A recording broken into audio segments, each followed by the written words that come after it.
कोई political interest नहीं है। हारून साहब, हमारे वफाकी वजीर कानून फ्लोर ऑफ द हाउस पे कह रहे हैं कि मोअज़्ज़िज़ जज हजरात जो हैं उनकी परफॉर्मेंस क्या है, उनका किरदार क्या है, किस तरीके से पेंडिंग केसेस 1800 समातें होती हैं, एक ही केस की 25-30 साल लग जाते हैं। अब क्या आप नहीं समझते कि इन जजेस को भी आंसरेबल और अकाउंटेबल होना चाहिए अपनी परफॉर्मेंस के ऊपर, जो बात तारड़ साहब कर रहे हैं असेंबली पे? और क्या मौजूदा निज़ाम में आर दे अनटचेबल्स? हारून रशीद साहब।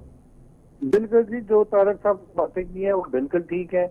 जजेस को भी अकाउंटेबल होना चाहिए, बाकियों को भी। अगर सियासतदान अकाउंटेबल है तो बाकी इदारे भी अकाउंटेबल होने चाहिए। और जो बातें उन्होंने की हैं बिल्कुल ठीक की हैं कि जिस तरह अगर अपने काजी साहब ने तो अपनी गाड़ी भी वापस कर दी थी, तो इसलिए बाकी जजेस साहबान भी अपनी गाड़ियां वापस करें और एक एक गाड़ी रखें। और कौम के पास वैसे भी कौम का जो माली पोजीशन है वो सबके सामने है, वो क्या है। तो ये सारे इदारे जो हैं वो अपने अखराजात कम करें। और खास जुडिशरी जो है, जुडिशरी का माजी जो है हमारी नजर में आज 2007 से हमने एक मूवमेंट की थी, जिसका मूवमेंट का हमें ये नुकसान हुआ कि फखार चौधरी ने जुडिशरी को तबाह किया।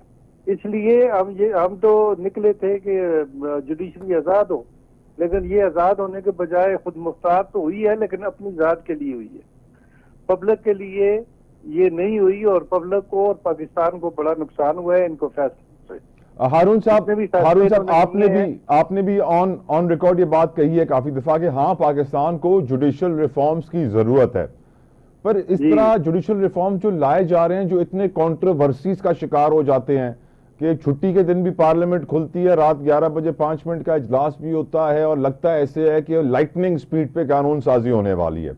डोंट यू थिंक कि सर जुडिशल रिफॉर्म्स में तमाम तर बार्स का किरदार होगा, वकला बरादरी का किरदार होगा, अदलिया का किरदार होगा, ऐवान में मुकन्निना पार्लियामेंटेरियंस का किरदार होगा, और फिर जाके असल वो रिफॉर्म्स बनेंगे? या फिर ऐसे रातों रात में काम होना है सर? नहीं, वो तो चले सोच समझ के इनको करना चाहिए था कि बिल जो पेश करते हैं वो कंसेंसस के साथ होना चाहिए था, उस पर डिबेट होने चाहिए थे और सारी पार्टियों को कॉन्फिडेंस में लेके होना चाहिए थे। लेकिन हर पार्टी जो है, आज ये भी है कि हर पार्टी जो है वो उसका अपना एजेंडा है, उसका कोई कौमी एजेंडा नहीं होता, उसका ये अपना इंटरेस्ट होता है। तो इसलिए अगर ये इस पे आर्गू हो जाता या इस पे बहस होती पार्लियामेंट में, तो कुछ चीजें पब्लिक को भी पता चलती और पार्लियामेंट को भी पता चलती कि किसकी क्या इंटेंशन है, ताकि वो बिल पास होता या ना होता, या कुछ होता और कुछ ना होता। लेकिन देखना ये है कि ये बिल पब्लिक के इंटरेस्ट की बात हो, ना कि अदारों के इंटरेस्ट की बात हो। तो पार्लियामेंट का तो काम है कि बिल पास करे, और वो पार्लियामेंट अवाम की चूजन रिप्रेजेंटेटिव होते हैं और वो जो डिसीजन देते हैं मेजॉरिटी के साथ, वो एक्सेप्टेबल होता है।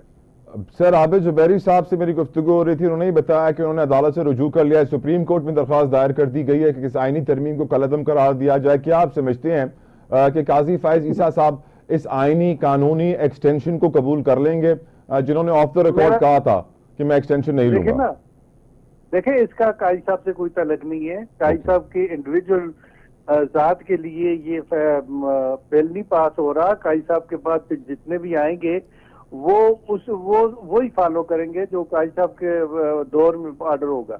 अगर काजी साहब की एज लिमिट बढ़ती है, और मेरे ख्याल में कॉन्स्टिट्यूशनल कोर्ट जो है उसके लिए वो कर रहे हैं, तो इसलिए जो भी आएंगे पीछे वो 68 की एज तक होंगे कॉन्स्टिट्यूशनल कोर्ट में। सर, डोंट यू थिंक नौजवान आबादी, हमारे मुल्क की नौजवानों के लिए अपॉर्चुनिटी कॉस्ट बहुत ज्यादा होगी, उनके लिए मौके कम होंगे अगर इस तरीके से एजें बढ़ा दी जाए?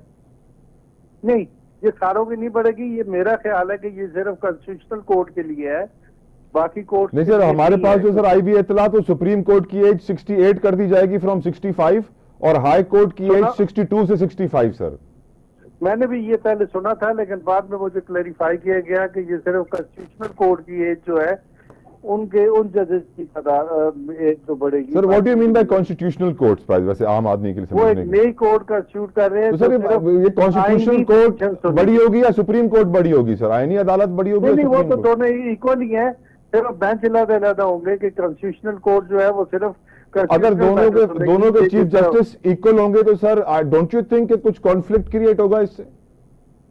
नहीं, कॉन्स्टिट्यूशनल मैटर तो अलग ही होंगे ना सर, वो कॉन्फ्लिक्ट नहीं होगा। बाकी कोर्ट जो है वो पब्लिक लिटिगेशन को सुनेगी और ये कॉन्स्टिट्यूशनल कोर्ट जो है ये कॉन्स्टिट्यूशन मैटर सुनेगी। सुप्रीम कोर्ट बिल्कुल कॉन्स्टिट्यूशनल मैटर्स नहीं सुनेगा, फिर सारे वो केसेस वहां जाएंगे। वो जो इरादा कोर्ट बनेगी, नॉमिनेट हो गए, वो कोर्ट डिस्पोज ऑफ करेगी। ठीक सर, आपकी नजर में कोई मशवरा देना चाहेंगे हुकूमत को कि वो कौन सा बेहतर लाहे अमल है जो इस वक्त वो इख्तियार करें? क्योंकि इस वक्त तो लग ये रहा है कि हुकूमत नंबर गेम से पूरी करना चाह रही है अपनी नेशनल असेंबली में ताकि इस कानून को पास कराया जा सके। आपको लगता है कि ये तरीकेकार दुरुस्त है जिस तरह जल्दी जल्दी काम हो रहा है? नहीं, ये दुरुस्त नहीं है, लेकिन मेरी तो राय यही है कि कॉन्स्टिट्यूशनल कोर्ट इलादा होनी चाहिए। बाकी एज की हद तक ये है कि अगर एज बढ़ाते हैं जी जी तो ये सारे या तो सबको फायदा होगा, तो या पीछे अगर पिछलों को टाइम देना है, पीछे आने वाली नस्लों को, तो फिर एज नहीं बढ़ी। सर हामिद खान साहब कह रहे हैं वकला तहरीक चलाएंगे, हम नहीं कबूल करेंगे।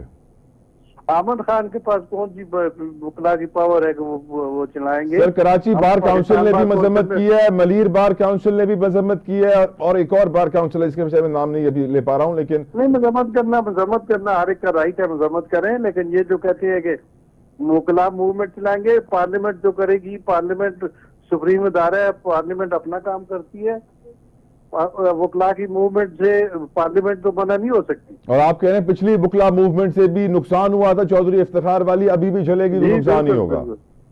हम किसी के फायदे या नुकसान के लिए, हम मुल्क और आइन के लिए। मुल्क को नुकसान ही होगा अगर अभी भी वकला तहरीक चलती है।